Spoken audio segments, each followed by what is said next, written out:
Assalamualaikum warahmatullahi wabarakatuh. Saya Tari Ramadhani dengan NIM 1916010022. Saya dari Fakultas Ekonomi Syariah Universitas UIN Imam Bonjol Padang. Baiklah, pada video kali ini saya akan membahas materi perkuliahan syarah hadis, yaitu tentang al-hiwalah. Yang pertama yaitu pengertian hawalah.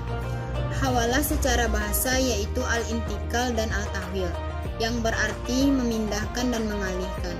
Menurut istilah, al-hawalah ialah pengalihan utang dari orang yang berutang kepada orang lain yang wajib menanggungnya. Yang kedua, dasar hukum hawalah. Yang pertama yaitu hadis riwayat Imam Bukhari dan Muslim yang berbunyi, A'udzubillahi minasyaitonir rajim. Bismillahirrahmanirrahim. Matolul ghani yazlamu fa idza atbi'a ahadukum ala maliyun falyatsba. Yang artinya menunda pembayaran bagi orang yang sudah mampu adalah suatu kezaliman.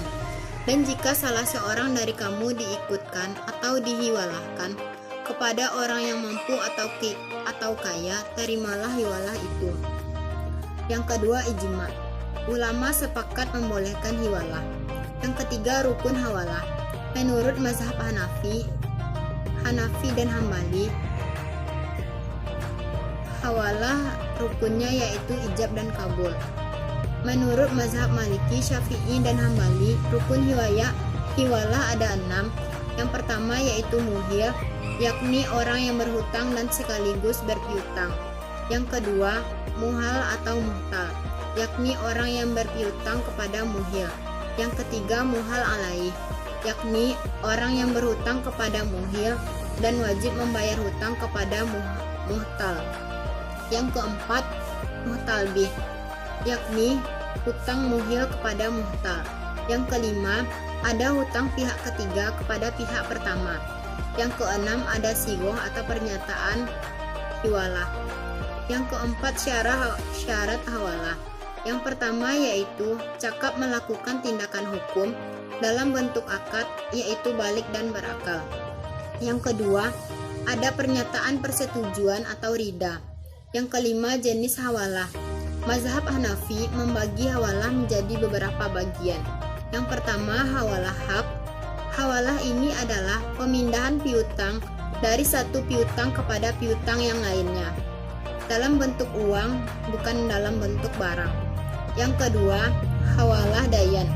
Hawalah ini adalah pemindahan hutang kepada orang lain yang mempunyai utang kepadanya.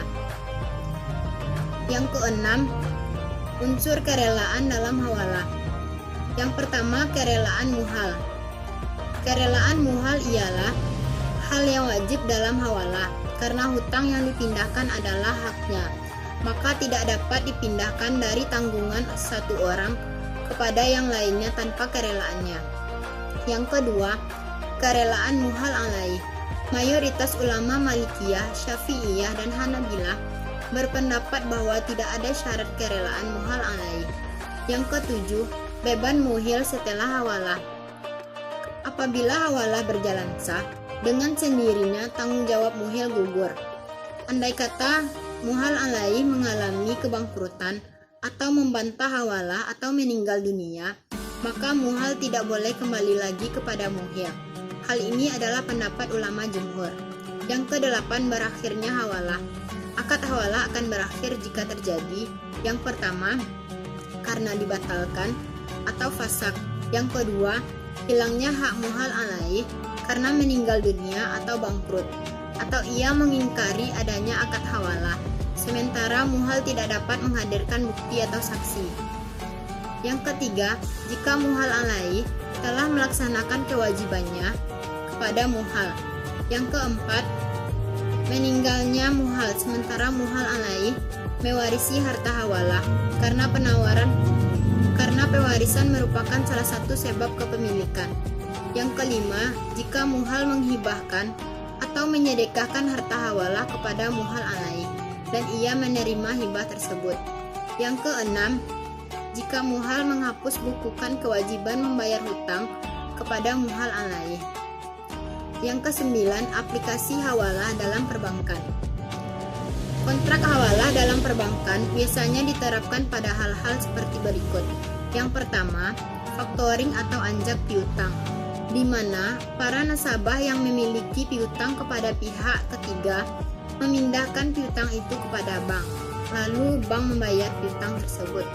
Yang kedua, post debt check, di mana bank bertindak sebagai juru tagih tanpa membayarkan dulu piutang tersebut. Yang ketiga, bill counting. Secara prinsip, bill counting serupa dengan hawalah. Hanya saja dalam bill counting, nasabah harus membayar fee, sedangkan pembahasan fee tidak termasuk dalam hawalah. Sekian, Assalamualaikum warahmatullahi wabarakatuh.